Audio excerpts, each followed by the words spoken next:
Om Shanti, everyone. Welcome to the next normal. We're back. 2 weeks ago, we went on a little blackout for various reasons. Reasons that were very important to me, to the production team, and I'm sure to all of you too. You might have missed us a little bit, just a little bit. But just in essence, in the last 2 weeks, it's just been an overwhelming series of events. From organizing and putting together a Mahashivratri program in Virginia, to hosting the Lieutenant Governor of Maryland, Aruna Miller, to another Mahashivratri program in the Meditation Museum, to renovating 3 bathrooms and 1 kitchen in 5 days, to also getting things organized and ready for Om Shanti Village, meetings, updates, activities, installing our new sign at the Meditation Museum and trying to get the other sign up, which has been quite a challenge. It's quite expensive too. To just us as a team, being able to see each other's creative contribution, and also to be able to keep financing the program to the best ability. So many things were involved in just the blackout of the last 2 weeks. First and foremost, thank you. Thanks to all of you who sent your emails, text messages, and concern about my well-being or if everything was okay. I think maybe we should have kind of put a video to let you know, but we weren't sure either if we would go back on air. Economy plays a factor. Things are quite challenging for many, but also the Meditation Museum's energy and what is required to keep that going. To be able to make sure that we personally have time to serve the people who are in front of us as well. Production work takes a lot of energy and time, you all know. Hollywood, Warner Brothers, all these individuals pay millions of dollars to entertain us, you know, and they do a good job at it too. And we're working from our hearts every day. And so even as a team, we also want to be able to be in sync so that whatever we do, it's coming from the heart and it's genuine and it's real.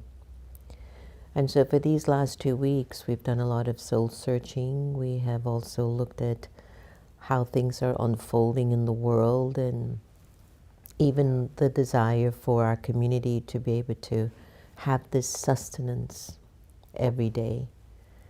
And I'm not sure if you have taken the time that even if we were not live, that you were able to go back to some of the other archived shows that were still rich.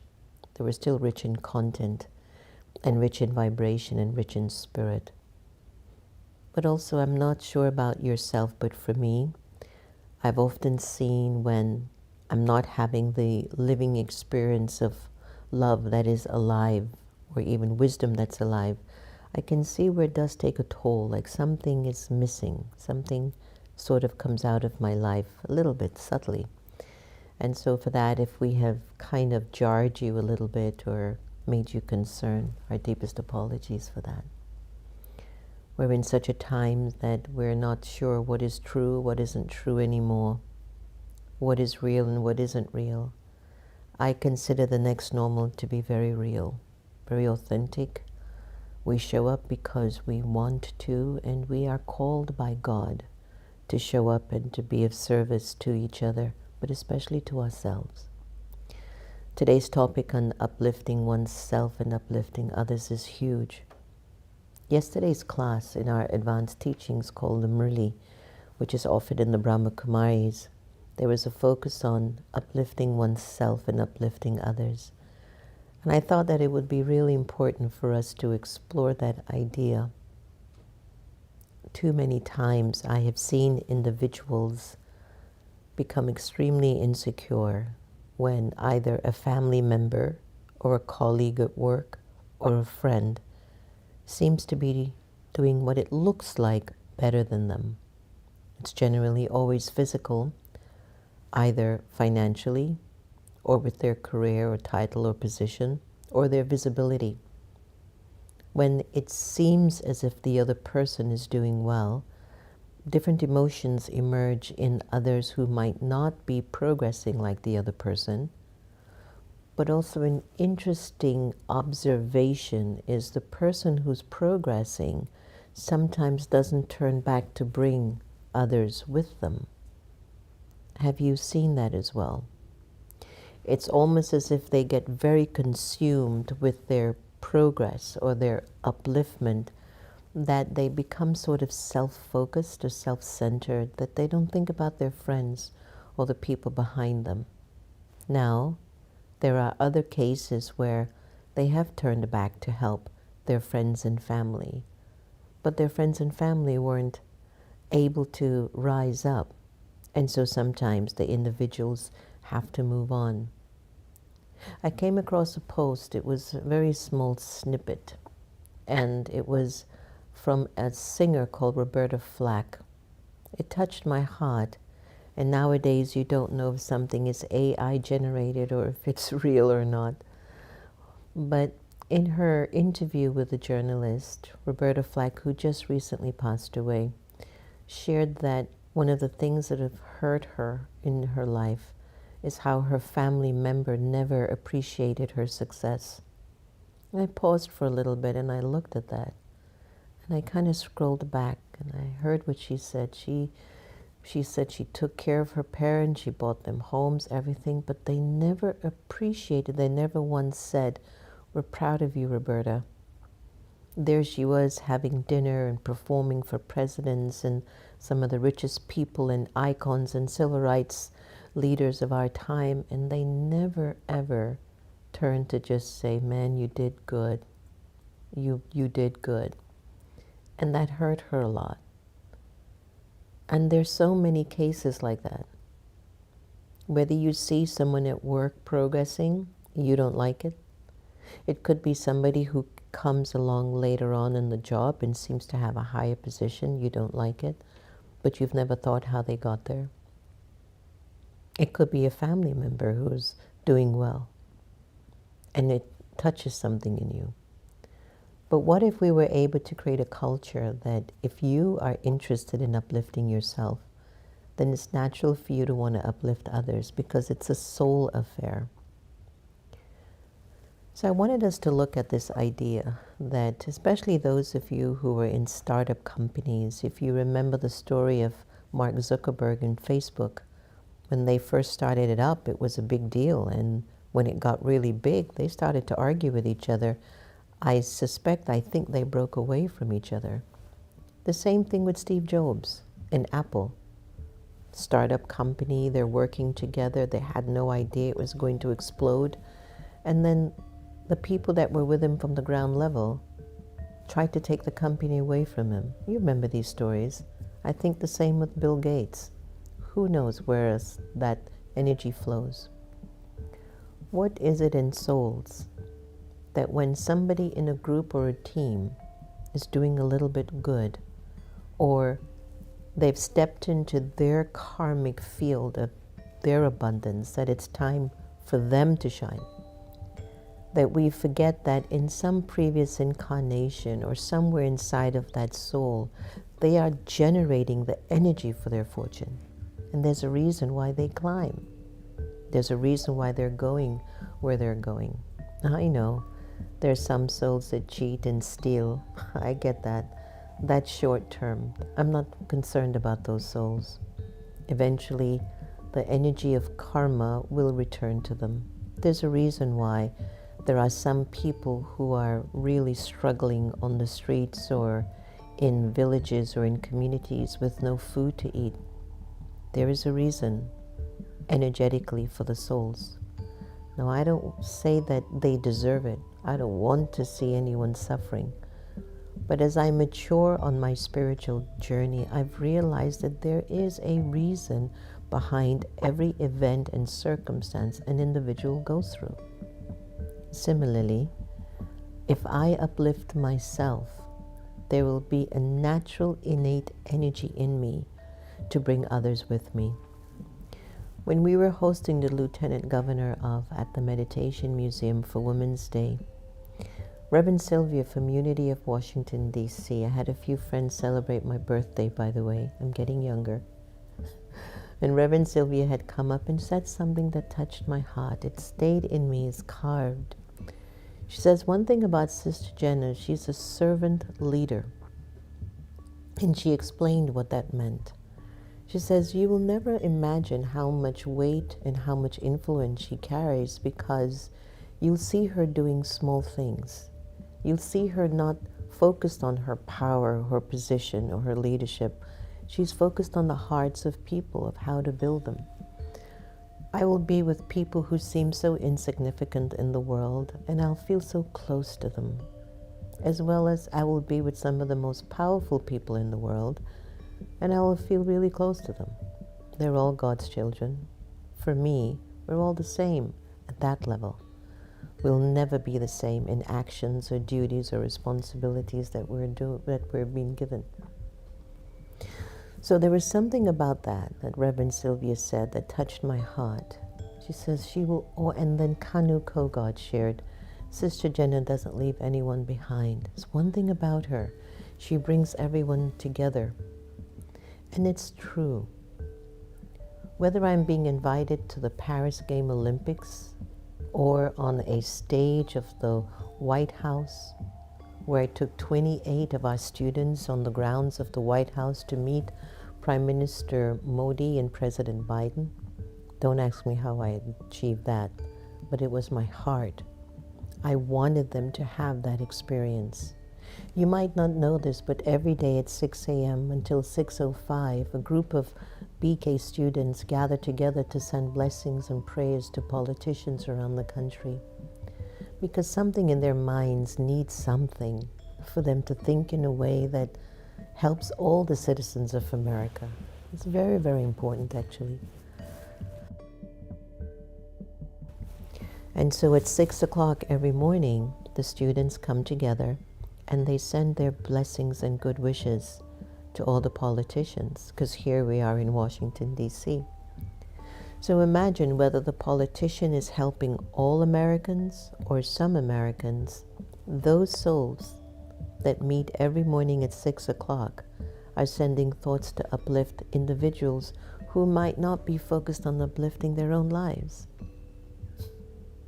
So who walks away with the best karmic journey at a soul level? The one who's still able to have good wishes and pure feelings, even for the ones who aren't supporting you. So, for us to uplift others, we have to practice uplifting ourselves. It requires awareness, intention, self-honesty. But what I got from our advanced class on Sunday, self-respect. In order to uplift yourself, you need self-respect. Not a self-respect that comes from titles or the things you've done, but self-respect that comes from the love within you, the purity of your thoughts, the cleanliness of your motives and your intentions, the meaning behind your why, where it says, I'm here to bring benefit for myself, benefit for you. I don't mind to share my abundance and fortune with you. And even though we're in a society of takers, don't give up on being benevolent in your attitude, because you can't follow individuals who aren't going anywhere at this time. Not if your spirit is feeling stirred to help others, to build others. As I mentioned to you earlier in the show, our blackout of these last 2 weeks, in our building at the Meditation Museum, the owner, as I mentioned in a previous show, had passed away. His son now is the beneficiary of this building. I came back from India early and I just looked around the building, and the women's bathroom was in an awful condition. The men's bathroom was in an awful condition.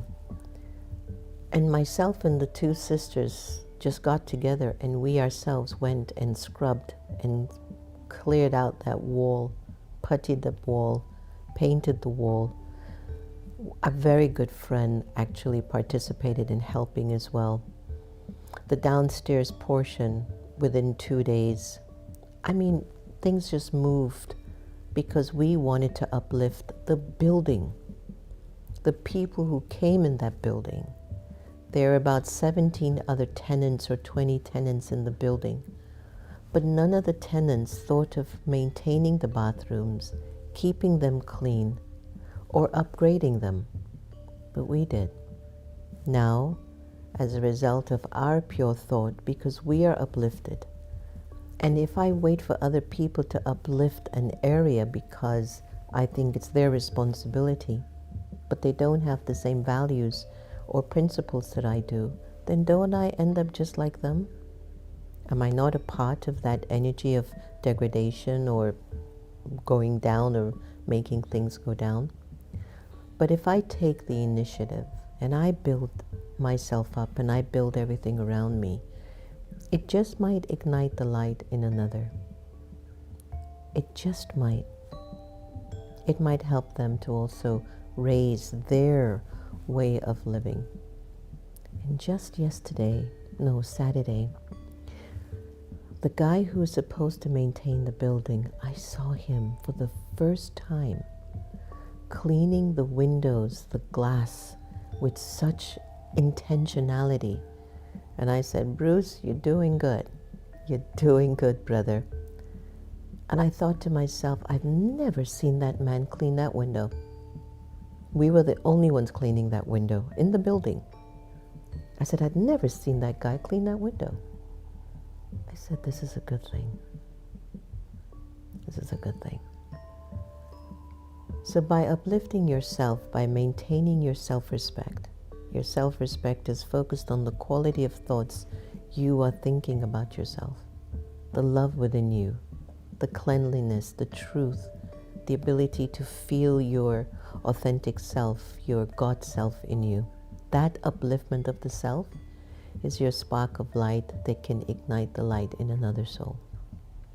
So let's take a few moments of reflection and just maybe think over some of the thoughts that I've just shared with you. See if it made any sense in your heart. If you can feel yourself in that story. Take a breath.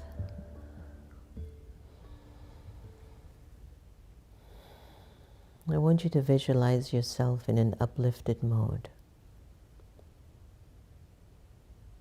I want you to look at your eyes, your features, your body, your dress.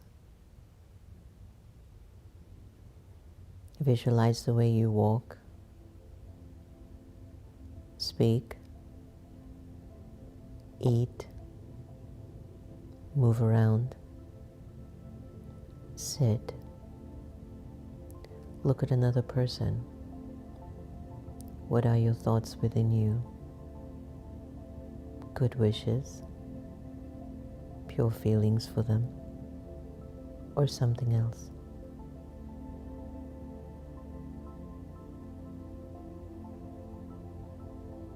Just imagine yourself, visualize yourself in a form, a state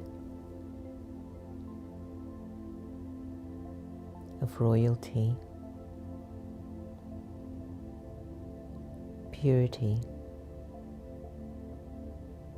divinity, and joy.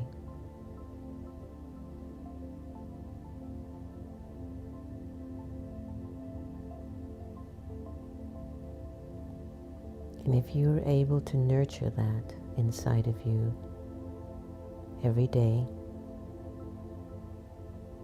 as a promise and a commitment to self,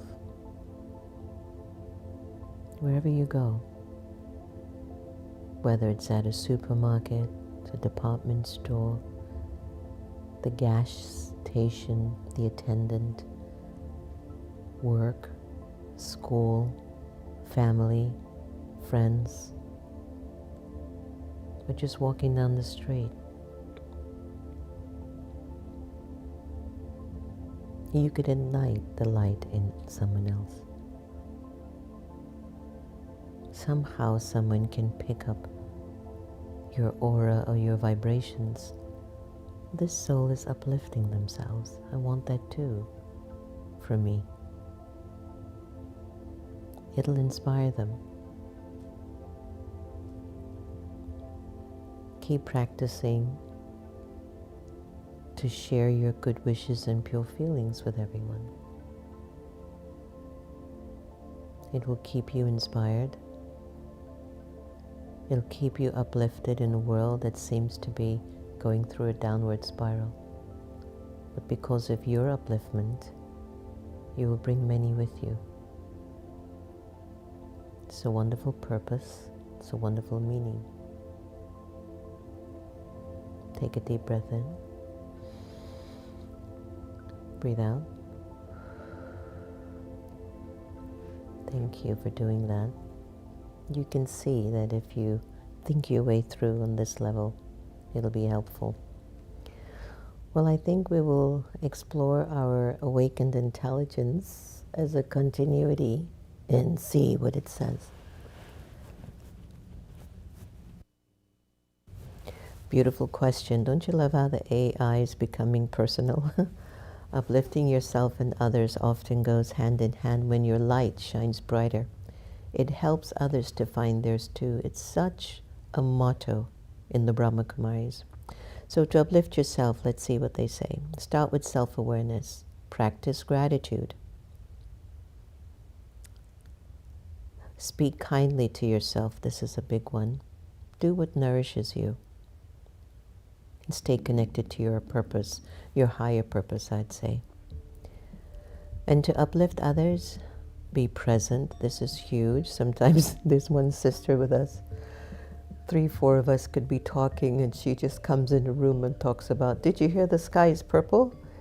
We have nothing talking about that. And all of a sudden she'll just come in and she's with us, by the way. She's in the conversation, but she's completely somewhere else. She's the cutest scene. Anyway, be present. Offer encouragement. Number 3, keep sharing your positivity. Smile, compliment others, send the kind messages. This is nice. But important to lead by example. Number 5, serve without expecting. Give very purely. I think I've shared with you the story. One brother had come, he was having some hard time. And we had loaned him one of our cars because we weren't driving that much. And Sister Gita had crashed the car somewhere and we were out of a car and I started to look for renting a car, and Santosh looked at me and said, Sister Jenna, don't you remember you loaned the other car to so-and-so? Why don't you just ask back for it? I was like, oh, I completely forgot. That is to give without expectation. All right, let's listen to our wonderful Sister Gita effect. By the way, we're working on a book. We're aiming to have it launched by May 3rd at the Meditation Museum. I hope if you're in town, you can come and join us. Cross the fingers. I finished reading the 192 pages of the book a few days ago. It was tough, but it was beautiful. Here's our Sister Gita effect. Enjoy.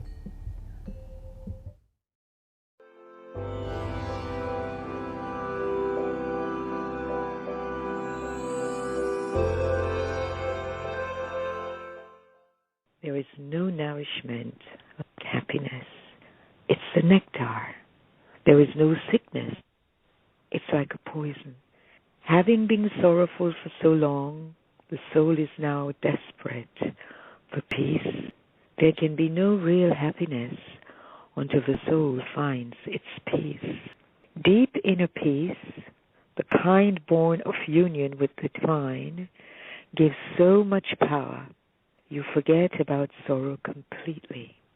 There's only gratitude in the heart and so much joy. The experience of true happiness cures the sickness of sorrow.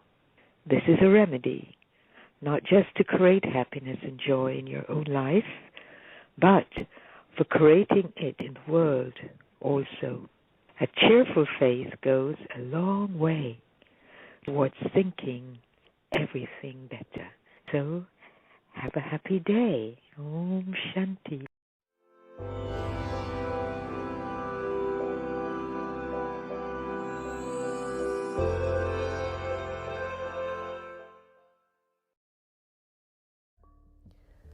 I can't believe that it's coming up to a year without Sister Gita. We did for the first time Christmas, New Year's. For the first time I went to India without her. And even though physically the form is not with us, spiritually, I can see her just taking a new birth, giving a lot of joy to a new family. And when I go into meditation, she's a cute little boy, just having just this family so happy to be with this energy. And I've been just thinking how you really don't lose people. They come into your life and they love you and you love them and you grow and their blessings are with you if you did nice by them. And they move on, and so will you. You will also move on.